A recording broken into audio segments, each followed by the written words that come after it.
마켓콕 헤드라인 시간입니다. 어제 장마감 이후부터 개장 전까지 중요한 소식들 함께 정리해 보겠습니다. 네, 첫 번째 소식은요. 중국의 경제지표 어제 우리 장마감 이후에 나왔는데요. 중국의 지난달 수출이 지난 4월 이후 7개월 만에 처음으로 증가세로 전환했습니다.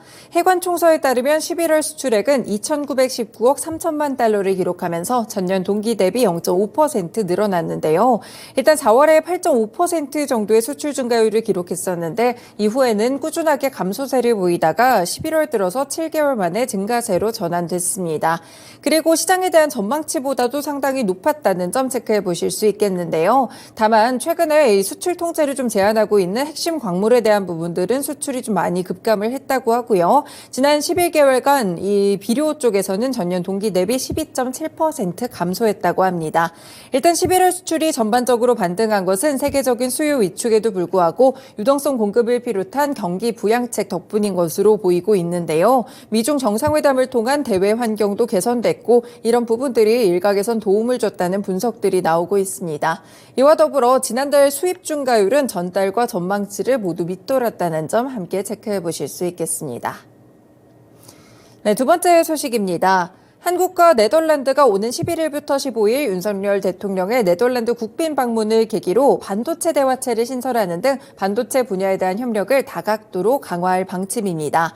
네, 일단 윤 대통령은 오는 11일부터 15일 네덜란드를 국빈 방문하게 되는데요. 이번 방문에는 삼성전자나 SK하이닉스 같이 국내 반도체 제조업체뿐 아니라 다수의 반도체 소재나 장비 업체들도 함께 동행하게 됩니다.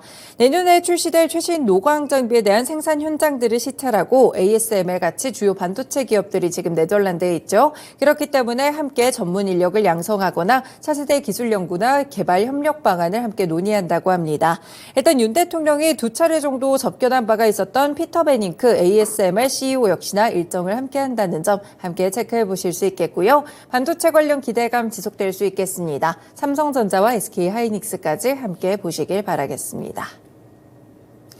네, 세 번째는 단독 보도입니다. 삼성의 디지털 사이니지, 그러니까 공공장소에 설치되는 상업용 디스플레이라고 보시면 될 텐데요. 이 제품이 경쟁사의 특허를 침해했다는 의혹에 대해서 미국 당국이 법적인 문제가 없다라는 결론을 내렸습니다. 미국 ITC는 미국 디스플레이 제조사 매뉴패처링 리소시스 인터내셔널이 삼성전자와 삼성 SDS의 5개 사이니지 제품에 대해 자사 특허에 대한 침해를 주장했었는데요. 이 제조한 사건을 조사한 결과 관련법에 위반 사실이 없다고 지난달 결정했습니다.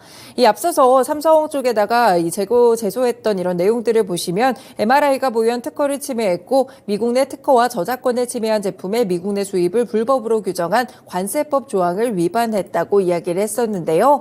이번 ITC의 결정은 행정부 차원의 예비 판단이라고 보시면 될 것 같고요. 최종 결정까지는 통상 6개월 정도가 걸리게 됩니다. 삼성전자는 법원에서도 같은 판단이 유지될 것으로 보고 있습니다.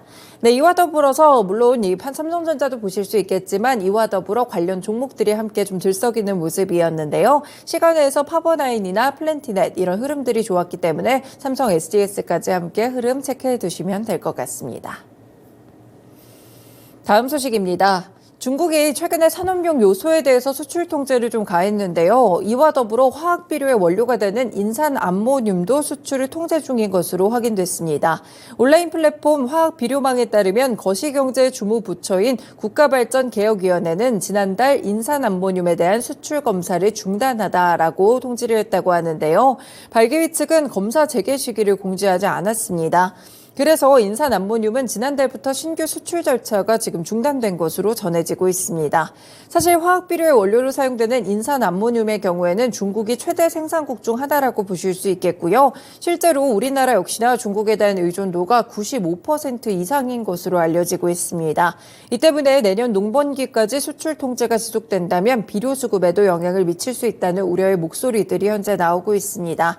이렇게 수출 통제와 관련된 내용들 다시 한번 부각되고 있는데요. 관련 종목들의 흐름 체크해 보실 수 있겠습니다. 효성 OMB나 남해화학, 유니온, 조비 같은 종목들이 인산 암모늄 관련 종목들로 엮이고 있으니까요. 함께 오늘 정규장에서의 흐름 보시길 바라겠습니다. 다음 소식입니다. 한화 에어로스페이스가 1,700억 원 규모의 자주포 공급 계약을 맺었습니다. 방위사업청과 함께 K105A1 자주포 3차 양산 계약을 체결했다고 공시했는데요. 2차 양산 사업을 수주한 지 약 3년 만이었고요. 계약 금액은 1,658억 원으로 지난해 연간 매출액의 2.5% 수준입니다. 계약 기간은 이날부터 2026년 8월까지 2년 9개월간이고요. 이번에 수주한 자주포의 경우에는 K9과 함께 군의 주력 자주포입니다. 한화 에어로스페이스가 전신인 삼성 테크윈 시절에 연구 개발을 주관했다고 보실 수 있겠는데요. 관련해서 한화 에어로스페이스 시간외에서 살짝 올랐었는데 오늘도 같이 정규장에서 흐름 지켜보셔도 될 것 같습니다. 마지막 소식입니다. 2차 전지 제조 공정용 장비 기업인 이큐셀에 대한 인수를 추진해왔던 웅진이 인수를 최종 중단했습니다. 어제 장마감 이후에 공시를 통해 이큐셀 지분 인수 우선 협상 대상자로 선정돼 실사를 진행했지만 실사와 검토 결과 이큐셀 지분 인수를 진행하지 않는 것으로 최종 결정했다고 밝혔습니다.